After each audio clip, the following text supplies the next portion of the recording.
बेटा ही चाहिए।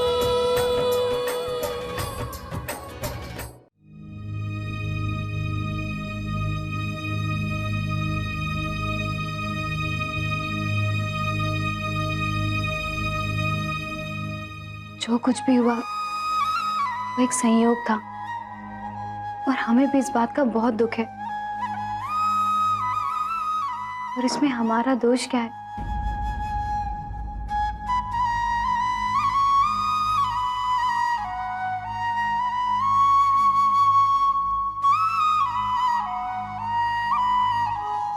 अम्मा जी, हमें ये सब कुछ नहीं चाहिए। हमारे लिए इसका कोई मोल नहीं। हमें तो आप सबका प्यार और सम्मान चाहिए।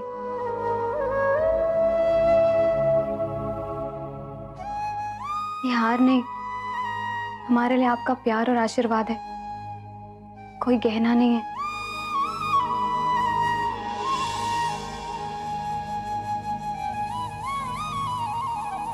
अरे सरोजा,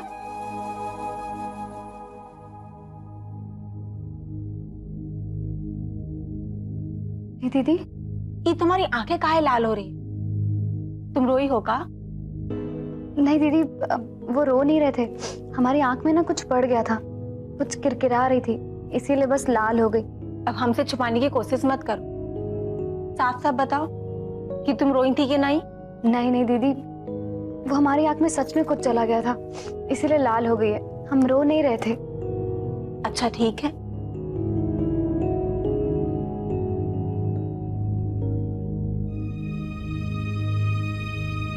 नमस्ते चाची जी, हम मंजू बोल रहे हैं। देखिए ना आप सरोजा को। दीदी, बिल्कुल नहीं। चाची जी, सरोजा को आपकी बहुत याद आ रही है। हेलो, अरे हम चाची जी से बात करते ही जा रहे हैं और ये देखो फोन ही कट गया। हम ऐसा करते फिर मिलाई देते। नहीं नहीं दीदी, अभी फोन मत करिए। हमारा बिल्कुल मन नहीं कर रहा बात करने का। हम बाद में उनसे बात कर लेंगे। कमाल है सरोजा, अब तुम्हारा बात करने का भी मन नहीं है, अब तुम्हें याद भी नहीं आ रही है। तुम हमारी बात मानो, तुम एक बार बात कर ही लो, तुमको बहुत अच्छा लगेगा। नहीं दीदी, ऐसी बात नहीं है। हमारा बहुत मन कर रहा है उनसे बात करने का। सच कहे तो हमें बहुत याद आ रही है, पर हम अभी नहीं बात करेंगे क्योंकि हम जानते हैं कि हम उनसे बात करेंगे तो रो देंगे। इसलिए हम नहीं चाहते हैं कि वो लोग हमारे कारण वहां परेशान हो। अब रो रो के बात करोगी तो रुलाई तो आएगी ना। पर सरोजा, तुमसे एक विनती है। ये क्या कह रही हैं दीदी? क्या हुआ? विनती है कि पटना वालों से हम आजमगढ़ वालों की शिकायत मत करना।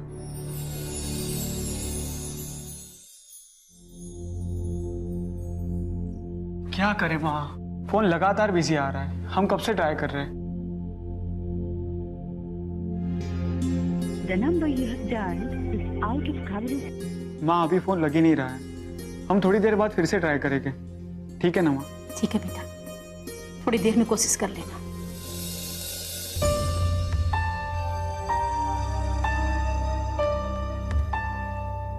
हमको पता है कि तुमको अपने मायके की बहुत याद आ रही है। उनसे बात करोगी तो रो पड़ोगी ना।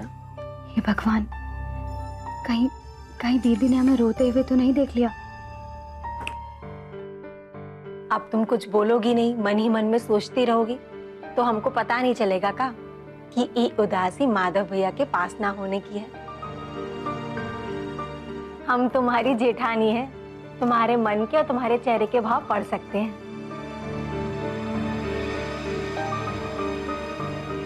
तुम्हारा ही नहीं, इस समय देवर जी का भी यही हाल हो रहा होगा। वो भी एकदम ऐसे ही अपने मन में घबराए समताए हुए घूम रहे होंगे। कहा है ना कि इस समय होता ही ऐसा है। अरे सरोजा, क्या हुआ? तुम बोल काहे नहीं रही हो? क्या बोले हम दीदी, घर में क्या क्या हो गया है आपको तो कुछ पता भी नहीं है। ना आप मंगल धागा जलने के बारे में जानती हैं, ना ही प्रायश्चित के बारे में। हमारा तो मन ही टूट गया है। लेकिन अब हमको कुछ भी जानना बाकी नहीं रह गया है। आज इनका गुस्सा देखकर जो हम नहीं जानते थे वो भी जान गए। अरे सरोजा, कहाँ खोई हुई हो? अभी से ही अपने मिलन के सपनों में डूब गई। चिंता मत करो, बहुत मौका मिलेगा एक दूसरे में डूबने का। बस कुछ ही पल की दूरी है तुम दोनों के मिलन में। एक दूसरे के बीच की दूरी कोई दूरी नहीं होती, लेकिन जो दूरी मन में आ गई है वो कैसे मिटेगी, हम तो यही सोच रहे हैं। हद है भाई, ऐसी भी का बेकरारी।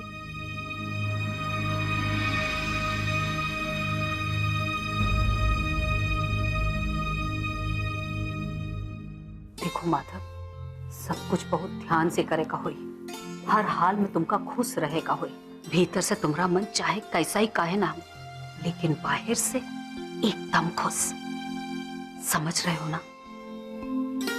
काहे कि मंजू बहू को ये बात का तनिको पता नहीं चलना चाहिए कि जौन सब कुछ हो रहा है वो काहे हो रहा है। हमारी बात समझ रहे हो?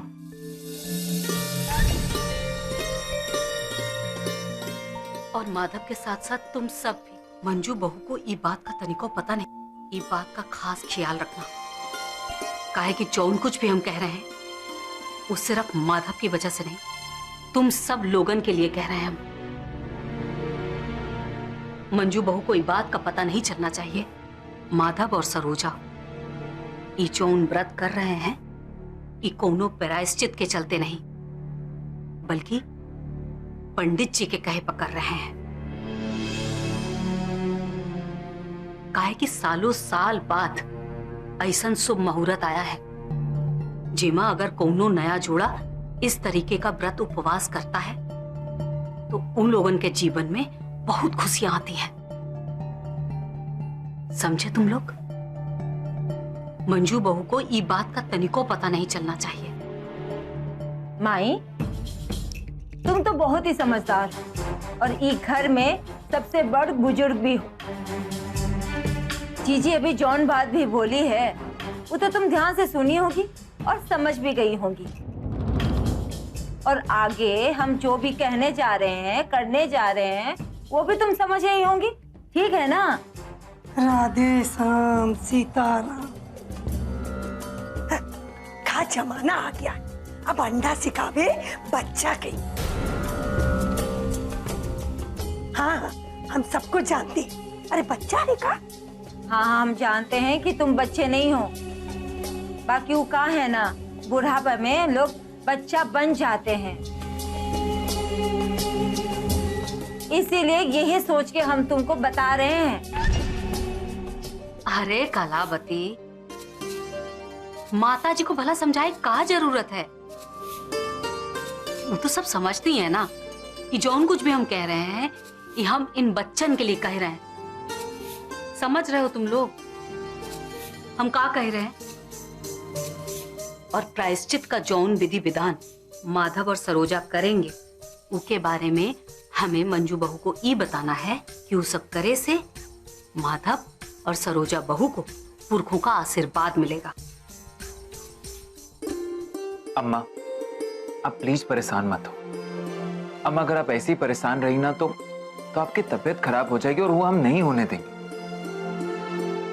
अम्मा, और अगर भाभी को कोई शक हुआ ना तो हम ऐसे चुटकी बजा के वो ठीक कर देंगे। आप टेंशन मत लो। हमारा राजा बेटा, देखो जी, जरूर कुछ ना कुछ बात है। हमारी सरोजा कुछ नहीं है, परेशान है लगता है। चंद्रा जी, आप खामखा परेशान हो रही हैं। हमारी सरोजा को कुछ नहीं होगा। इतने बड़े परिवार में वो गई है, देखिएगा सब लोग उसे हाथों हाथ लिए होंगे। माँ तुम परेशान क्यों हो रही हो? हम दीदी को फोन कर रहे हैं ना। नहीं, तुम लोग समझने की कोशिश काहे नहीं करते। मंजू का फोन आया था, वो सरोजा के बारे में बात करना चाहती थी, पर अचानक फोन कट गया और देखो उसके बाद से फोन लग ही नहीं रहा है। पता नहीं क्या बात है। हे गौरी मैया, हमारी सरोजा का ख्याल करना, उसका हर मुसीबत में साथ देना मैया। देखिए चंद्रा जी, आप इतना घबराइए मत। हमारी सरोजा को कुछ नहीं हुआ है, वो बिल्कुल सुखी है, खुश है वो। नहीं जी, जरूर कोई ना कोई बात। हमारी सरोजा परेशान है और वो हम लोगों को बहुत याद कर रही है। ओहो चंद्रा जी, आप खामखा परेशान हुई जा रही। अरे हम तो शर्त लगा सकते हैं कि वो अपने परिवार में सुखी होगी, खुश होगी। अरे हम तो कहते हैं वो अपने ससुराल के लाड़ प्यार में इतनी मगन हो गई होगी कि हमारा एक पल का भी उसे ध्यान नहीं आ रहा होगा, इसीलिए तो फोन नहीं कर रही है ना। देखो इनको, अपनी बिटिया की खुशियों का भी शर्त लगाता है कोई। पता नहीं कभी कभी क्या हो जाता है आपको, हमारी समझ नहीं आता। अरे भला ऐसी कौन सी बेटी होगी दुनिया में जिसको अपने मायके का याद ना आए। माँ, पापा, घंटी बज रही है। अब तुम्हारा का कहना है सरोजा बहू के शुभ आंगज के बारे में? जौन कुछ भी हुआ उसके बाद हमका तो उनका आंगज को शुभ नहीं लगता। अब का कहे जीजी, तुम कछु मत कहो,